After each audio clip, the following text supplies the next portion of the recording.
تمہارا محسن ارج۔ میں غصے کی شدت سے اس کاغذ کو مٹھی میں بھینچنے لگا۔ ذلیل احسان فراموش میری سونیا کو مجھ سے چھین کر لے گیا تھا اور میرا محسن کہہ رہا تھا۔ میں نے پلنگ کے سرہانے والی میز پر آ کر گھڑی کو قریب سے دیکھا۔ گھڑی کے کانٹے بتا رہے تھے کہ تھوڑی دیر میں صبح ہونے والی ہے۔ اس کا مطلب یہ تھا کہ میں تقریباً 12 گھنٹے تک یہاں پڑا رہا تھا۔ یہاں میں پچھلی شام آیا تھا۔ اسی وقت انہوں نے مجھے بے ہوش کرنے کے بعد اس فرش پر ڈال دیا تھا۔ جو موم بتیاں وہ لگا کر گئے تھے وہ زیادہ سے زیادہ 4 گھنٹے تک روشن رہ سکتی تھی۔ اس حساب سے وہ 4 یا 5 گھنٹے پہلے اس جزیرے کو چھوڑ کر گئے تھے۔ مگر کہاں گئے ہوں گے؟ اسی کمرے میں بیٹھ کر سوچتے رہنے سے یہ کبھی نہیں معلوم ہونا تھا کہ وہ کہاں گئے ہوں گے۔ میں نے فوراً ہی بندرگاہ کی طرف جانے کا ارادہ کیا۔ جب میرے لیے ایک لانچ چھوڑ دی گئی تھی تو اس میں بیٹھ کر میں یہ فیصلہ نہیں کر سکتا تھا کہ مجھے کس طرف جانا چاہیے اور میرا سفر کتنا طویل ہو سکتا ہے۔ میں نے احتیاطاً کچن میں جا کر ایک کنو کا تھیلا لے کر اس میں کھانے پینے کی کچھ چیزیں جمع کر لی۔ مجھے اپنی حفاظت کے لیے وہاں کوئی ہتھیار نہیں ملا۔ میں نہایتا باہر نکل گیا۔ دروازے کے باہر وہی کار کھڑی ہوئی تھی جس میں بیٹھ کر میں ہر شام امینہ کے ساتھ ساحل پر جاتا تھا۔ میں نے امینہ کے ساتھ برہا پورے جزیرے کی سیر کی تھی۔ کار اسٹارٹ کرنے کے بعد بنگلے سے ذرا دور سڑک پر آیا اور بندرگاہ کی طرف جانے لگا۔ اس وقت تک صبح ہو چکی تھی۔ صبح کے اجالے نے کئی جگہ سپر ماسٹر کے مسلح جوانوں کی لاشیں دیکھی۔ کتنی ہی لاشیں تھیں جن کے پاس اسٹین گنیں اور کارتوسوں کے ذخیرے پڑے تھے۔ میں ایک جگہ گاڑی روک کر ایک لاش کے قریب گیا اور وہاں سے ایک اسٹین گن اور کارتوس کی پیٹی اٹھا لی۔ ایک لاش کے ہولسٹر سے مجھے بھرا ہوا ریوالور بھی مل گیا۔ میں وہ تمام چیزیں سمیٹ کر کار کے قریب آیا تو دور مکانوں کی کھڑکیاں کھلی ہوئی نظر آئیں۔ عورتیں اور بچے سہمی ہوئی نظروں سے دیکھ رہے تھے۔ وہ جزیرہ بری طرح تباہ ہو گیا تھا۔ وہاں کے رہنے والوں کو تقدیر کے رحم و کرم پر چھوڑ دیا گیا تھا۔ تباہی مچانے والے اپنی جانیں بچا کر وہاں سے نکل گئے تھے۔ میں کار میں بیٹھ کر وہاں سے گزرتے ہوئے دور دور تک پڑی ہوئی لاشوں کو دیکھ رہا تھا۔ کچھ لوگ ادھر سڑک کے کنارے سے گزرتے ہوئے نظر آئے۔ وہ بھی چلتے پھرتے دکھائی دے رہے تھے۔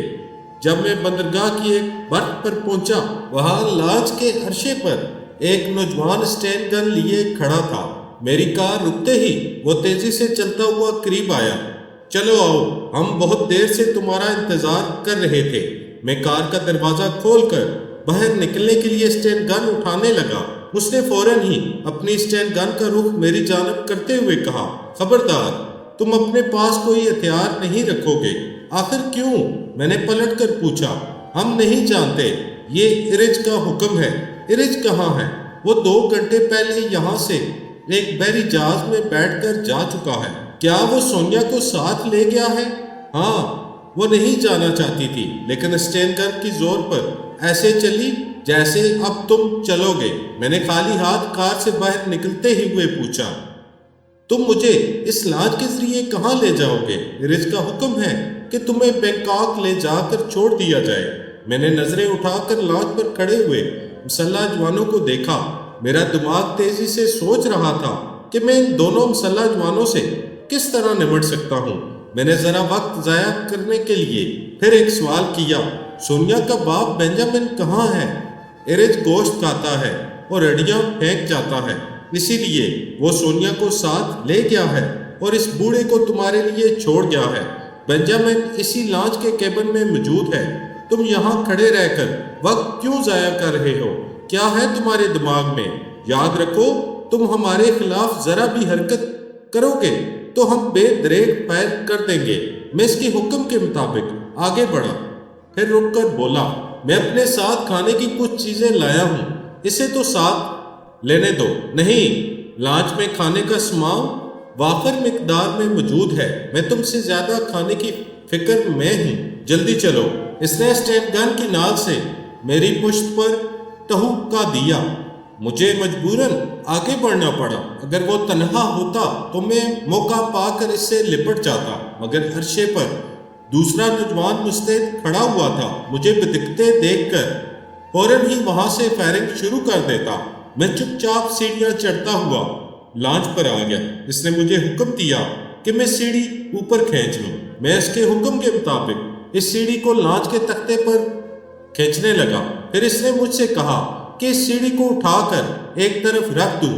میں نے سیڑھی اٹھائی، پھر اسے ایک طرف رکھنے کی بجائے اس پر پھینک دی۔ وہ اس اچانک حملے سے اپنا توازن برقرار نہ رکھ سکا، لانچ کے تختے پر فرش پر گر پڑا۔ سیڑھی اسی کے اوپر آ گئی تھی۔ میں نے فوراً ہی چھلانگ لگائی، پھر اس پر پہنچ کر اسے سیڑھی کے نیچے دبوچنے لگا۔ دوسرا نوجوان لانچ کے عرشے پر تھا۔ وہ وہاں سے دیکھ نہیں سکتا تھا کہ نچلے حصے میں کیا ہو رہا ہے، لیکن بھاری بھرکم سیڑھی گرنے کی آواز نے اسے چونکا دیا۔ اس نے پہلی بار اپنے ساتھی کو آواز دے کر اس کی خیریت دریافت کی۔ اتنی سی دیر میں میں نے اس سے اسٹین گن چھین لی تھی۔ دوسری بار اس نے اوپر سے آواز نہیں دی۔ مجھے اس کے دوڑتے ہوئے قدموں کی آواز سنائی دی۔ میں فوراً ہی اس زینے کی طرف آ گیا جو عرشے کی طرف جاتا تھا۔ پھر جیسے ہی وہ زینے کے اوپری سرے پر نظر آیا، میں نے فائر کھول دیا۔ اس کے حلق سے کٹی کٹی سی چیخ نکلی، پھر وہ اونٹے منہ زینے پر گرا اور لڑکتا ہوا نیچے آنے لگا۔ میں نے سیڑھی کے نیچے دبے ہوئے نوجوان کی طرف توجہ دی۔ وہ پھٹی پھٹی آنکھوں سے میری جانب دیکھ رہا تھا۔ میں نے اسے اسٹین گن کی زد پر رکھ کر پوچھا، کیا تم اسی سیڑھی کے نیچے لیٹے رہو گے؟ چلو اٹھو۔ وہ تکلیف کی شدت سے کراتے ہوئے اس وزنی سیڑھی کو اپنے اوپر سے ہٹانے لگا۔ جب وہ اٹھ کر بیٹھ گیا تو میں نے پوچھا، زندگی چاہتے ہو یا موت؟ وہ اسٹین گن کا رخ اپنی طرف دیکھ کر عاجزی سے گڑگڑانے لگا۔ مجھے معاف کر دو، مجھے زندہ رہنے دو، میں تمہارا وفادار بن کر رہوں گا۔ تم تھوڑی دیر پہلے میری جان کے دشمن تھے، میں تم پر کیسے بھروسہ کر سکتا ہوں؟ میں اپنی وفاداری کا ثبوت دے سکتا ہوں۔ اچھا تو دو، وہ کہنے لگا۔ ایرج نے مجھے حکم دیا تھا کہ بحری سفر کے دوران میں تمہارے کھانے میں ایک ایسی دوا کی تھوڑی تھوڑی سی مقدار ملا کر دیتا رہوں جس سے دماغ رفتہ رفتہ کمزور ہو جاتا ہے اور جسم مختلف بیماریوں کا گھر بن جاتا ہے۔ میں کیسے یقین کروں کہ تم سچ کہہ رہے ہو؟ ایرج اگر چاہتا تو مجھے میری رہائش گاہ میں قتل کر دیتا۔ وہ اتنا لمبا کھیل کیوں کھیلے گا کہ یہاں سے فرار ہونے کے لیے میری خاطر ایک لانچ چھوڑ دے، پھر بحری سفر کے دوران تمہارے ہاتھوں مجھے زہریلا کھانا کھلاتا رہے؟ میں نہیں مانتا۔ وہ احسان فراموش ضرور ہے مگر میری جان کا دشمن نہیں ہے۔ میں نے کب کہا ہے کہ وہ تمہاری جان کا دشمن ہے؟ وہ تمہاری خدمات کے صلے میں یقیناً تمہیں زندہ رکھنا چاہتا ہے، لیکن زندہ رکھ کر تمہیں مردوں سے بدتر بنا دینا چاہتا تھا۔ اسے اندیشہ ہے کہ تم بینکاک پہنچ کر بھی سونیا کے لیے ایک ملک سے دوسرے ملک کی طرف بھٹکتے رہو گے اور اس طرح ایرج کی جان کے دشمن بن جاؤ گے، مگر جسمانی اور ذہنی طور پر لاغر اور کمزور ہونے کے بعد اس کا تعاقب کرنے کے قابل نہیں رہو گے۔ اس کی بات میری سمجھ میں آ گئی۔ وہ احسان فراموش واقعی ایسا کر سکتا تھا۔ میں نے اس زخمی نوجوان سے کہا، اچھا اٹھو، مجھے وہ دوا بتاؤ جو میری خوراک میں ملانے کے لیے رکھی گئی ہے۔ وہ اٹھ کر میرے آگے آگے اسٹین گن کی زد پر چلتا ہوا کچن میں آیا، پھر وہاں کپ بورڈ کے ایک خانے سے ایک چھوٹی سی بوتل نکال کر میری طرف بڑھا دی۔ میں نے اس کے لیبل کو پڑھا تو پتہ چلا کہ واقعی وہ مہلک دوا ہے۔ میں نے اسے کپ بورڈ کے اسی خانے میں رکھ دیا، پھر اس سے سوال کیا، اب یہ بھی سچ سچ بتا دو کہ ایرج سونیا کو لے کر کہاں گیا ہے؟ وہ برما کی طرف گیا ہے۔ اگر وہاں کی حکومت سے جہاز کو لنگر ڈالنے کی اجازت نہیں ملے گی تو وہ ہانگ کانگ کی طرف چلا جائے گا۔ میں اس کے ساتھ کچن سے نکل کر عرشے کے کیبن کی طرف جاتے ہوئے بولا، اگر بنجامن کو کیبن میں بند کیا گیا ہے تو کیبن کے دروازے کی چابی کس کے پاس ہے؟ چابی اسی کے پاس تھی۔ ہم زینے پر چڑھ کر عرشے پر پہنچے۔ اس نے جیب سے چابی نکال کر کیبن کا دروازہ کھول دیا۔ بنجامن کیبن کے بستر پر پریشان حال بیٹھا ہوا تھا۔ مجھے دیکھتے ہی اس کے چہرے پر تازگی آ گئی۔ وہ فوراً ہی میرے پاس آتے ہوئے بولا، میری بیٹی کہاں ہے؟ میں نے جواب دیا، ارج کی نیت میں فطور آ گیا ہے۔ اس کے ساتھیوں نے مجھے بری طرح زخمی کرنے کے بعد میرے بنگلے میں مجھے بے ہوشی کی حالت میں چھوڑ دیا تھا۔ اگر میں ہوش میں ہوتا تو سونیا کو اسے ساتھ لے جانے کا موقع نہ دیتا۔ بوڑھے بنجامن نے اعتماد سے کہا، اگر ایسی بات ہے تو وہ سونیا کو نہیں، اپنی موت کو اپنے ساتھ لے گیا ہے۔ میری بیٹی کو مجھ سے زیادہ کوئی نہیں جانتا۔ وہ نہ تو بے بسی سے زندہ رہنا چاہتی ہے اور نہ ہی مایوس ہو کر تنہا مرنا پسند کرتی ہے۔ اگر مرنے کا وقت آیا تو وہ ارج کو بھی ساتھ لے مرے گی۔ میں نے دل ہی دل میں کہا، خدا نہ کرے کہ سونیا پر موت کا وقت آئے۔ ویسے اس بات کا مجھے بھی یقین تھا کہ وہ فولادی حسینہ اس کے بس کی نہیں ہے۔ میں بنجامن کو وہیں چھوڑ کر اس زخمی نوجوان کو لے کر لانچ کے نچلے حصے میں آ گیا۔ وہاں میں نے اس سے کہا، تم نے اپنی وفاداری کا ثبوت دیا ہے، اس لیے تمہیں زندہ چھوڑ کر کہتا ہوں کہ لانچ سے اتر کر برتھ پر جاؤ اور اس کار سے اسٹین گن، کارتوسوں کی پیٹی اور ریوالور نکال کر لے آؤ۔ ہمارے پاس زیادہ سے زیادہ ہونا چاہیے۔ وہ لانچ پر سے چھلانگ لگا کر برتھ پر پہنچ گیا۔ اس نے سیڑھی لگانے کی بھی ضرورت نہیں سمجھی۔ اس طرح میں نے اس کا ارادہ جان لیا کہ وہ موقع پا کر بھاگنا چاہتا ہے۔ میرا قیاس درست نکلا۔ وہ کار سے اسلحہ نکالنے کے لیے دروازہ کھول کر اندر گیا، پھر فوراً ہی دروازہ بند کر کے کار اسٹارٹ کرنے لگا۔ میں نے اسٹین گن اٹھا کر فائرنگ کی۔ کار کے پہیے دھماکوں سے برسٹ ہو گئے۔ وہ اسٹین گن لے کر کار کا دروازہ کھول کر پیچھے کی طرف چلا گیا۔ میں نے چینک کر کہا، بیٹے مجھے احمق نہ سمجھو، میں خود ہی تم سے پیچھا چھڑانا چاہتا تھا۔ وہ جواباً کار کے پیچھے سے ایک ہاتھ اٹھا کر ریوالور سے فائر کرنا چاہتا تھا۔ میری اسٹین گن سے تڑا تڑ گولیاں برسنے لگی۔ اس کا ہاتھ چھلنی ہو گیا، ریوالور چھوٹ کر دور جا پڑا۔ اس کی چیخ کی آواز میرے کانوں تک سرسراتی ہوئی چلی گئی تھی۔ پھر وہ کار کے پیچھے سے اٹھ کر ایک طرف بھاگنے لگا۔ اسی وقت اوپر عرشے پر سے گولیاں چلنے کی آواز سنائی دی۔ وہ یک بارگی اچھل کر زمین پر گرا، پھر تھوڑی دیر تڑپنے کے بعد سر پڑ گیا۔ پھر عرشے سے بنجامن کی آواز سنائی دی، کم آن مائی سن، میں نے اسے ختم کر دیا ہے۔ میں وہاں سے زینہ طے کر کے اوپر پہنچ گیا۔ بنجامن کے ہاتھ میں اسٹین گن دیکھ کر میں نے پوچھا، تمہیں یہ اسٹین گن کہاں سے مل گئی؟ اس نے دوسرے کیبن کی طرف اشارہ کرتے ہوئے کہا، اس کیبن میں اسٹین گنیں، ریوالور اور کارتوسوں کی پیٹیاں رکھی ہوئی ہیں۔ سر بند ڈبوں میں کھانے کا کافی سامان ہے۔ اب ہمیں برما کی طرف روانہ ہو جانا چاہیے۔ میں نیچے جا کر لانچ کو سنبھالتا ہوں، ساحل سے دور ہونے تک تم عرشے پر کھڑے رہو۔ میں نے اس کی تائید کی۔ وہ پلٹ کر جانے لگا، پھر فوراً ہی دور سمندر کی جانب دیکھنے لگا۔ میری نگاہیں بھی اس جانب ایک چھوٹا سا بحری جہاز ہماری طرف چلا آ رہا تھا۔ ہم دونوں اسے دیکھنے لگے۔ ہم دونوں کے دماغ میں ایک ہی بات تھی، وہ کس کا جہاز ہے؟ اس بندرگاہ کی طرف کس مقصد سے آ رہا ہے؟ میں نے خدشہ ظاہر کیا، کیا سپر ماسٹر فوجی امداد لے کر واپس آ رہا ہے؟ بنجامن نے نفی میں سر ہلاتے ہوئے کہا، اتنے چھوٹے سے جہاز میں فوج نہیں ہو سکتی۔ ماسٹر بری طرح شکست کھا کر گیا ہے۔ وہ جب بھی آئے گا بے شمار جہازوں کو لے کر آئے گا۔ پھر یہ کون لوگ آ رہے ہیں؟ ہمیں حفاظتی انتظامات کر لینا چاہیے۔ ہم دونوں دوڑتے ہوئے کیبن میں گئے۔ ہمارے ہاتھوں میں اسٹین گنیں تھیں۔ ہم نے مزید 2 ریوالور لوڈ کر کے اپنی جیبوں میں رکھ لیے اور گرنیڈ بھی ساتھ رکھ لیے۔ بنجامن ایک تھیلا لے کر نیچے چلا گیا۔ میں نے عرشے پر کھڑے ہو کر کبھی برف کی طرف اور کبھی سمندر کی طرف دیکھنے لگا۔ جہاز تیزی سے قریب آ رہا تھا۔ جب وہ 200 گز کے فاصلے پر پہنچ گیا تو مجھے اسی جزیرے کے مسلح جوان نظر آئے۔ میں نے انہیں فوراً ہی پہچان لیا۔ وہ ارج کے ساتھی تھے۔ بڑی حیرانی کی بات تھی کہ وہ واپس آ رہے تھے۔ کیا ان کے ساتھ سونیا بھی گئی ہوگی؟ ذہن میں بہت سے سوال ابھرتے ہی میرا دل دھڑکنے لگا۔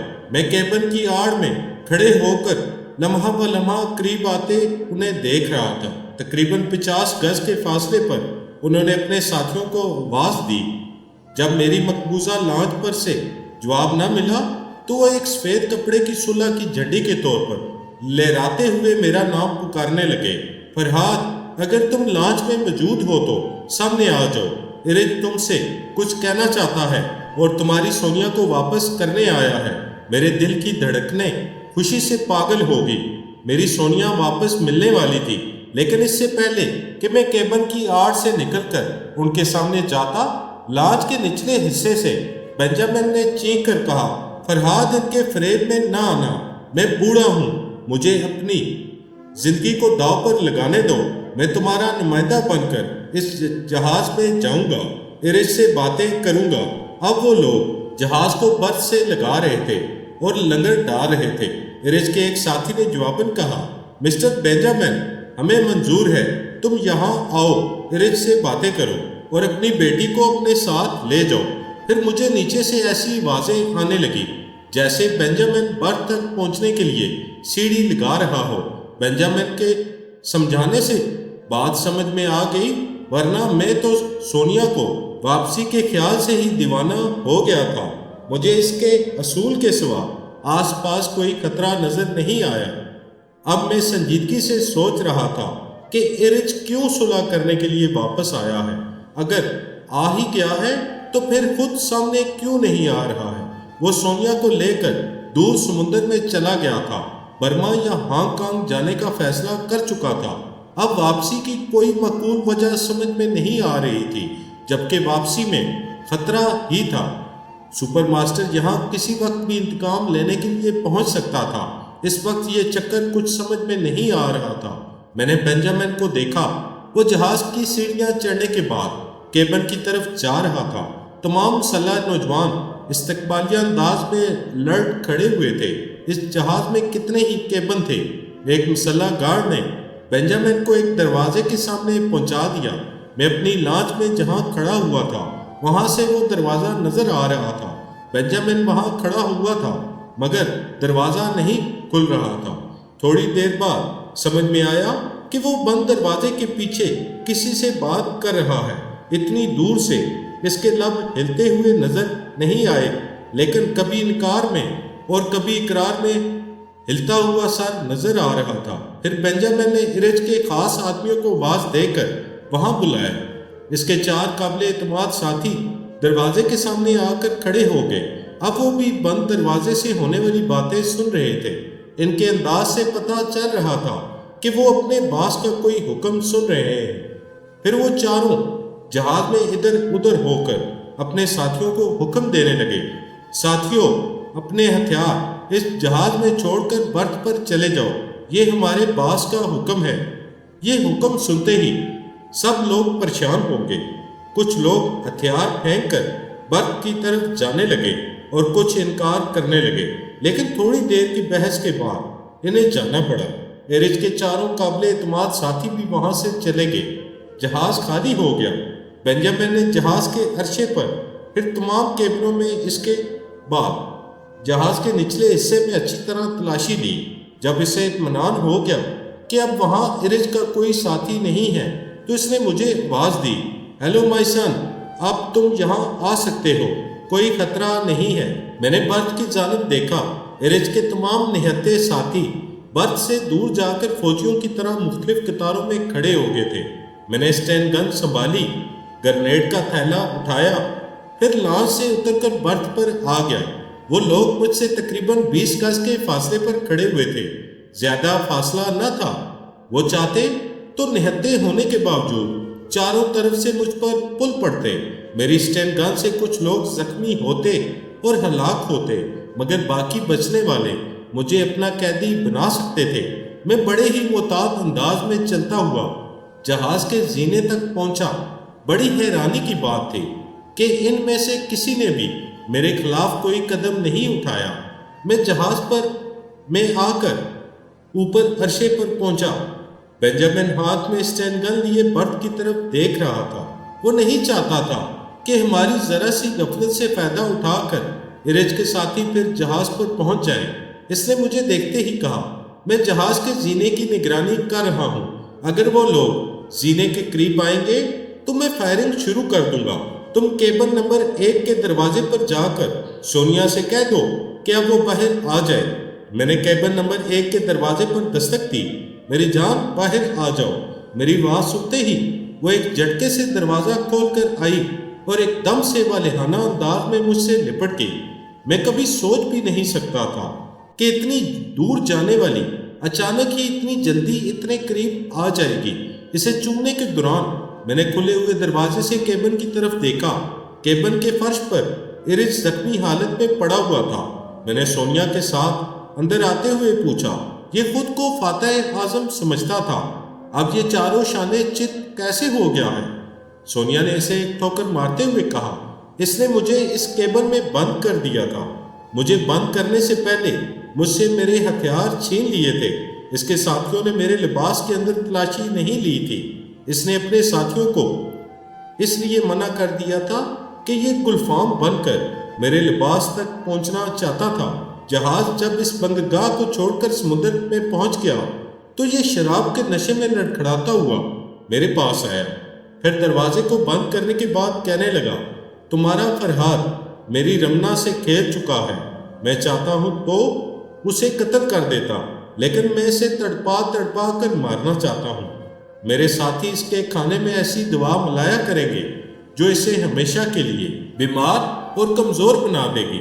کہانی کا بقیہ حصہ اگلی قسط میں پیش کیا جائے گا۔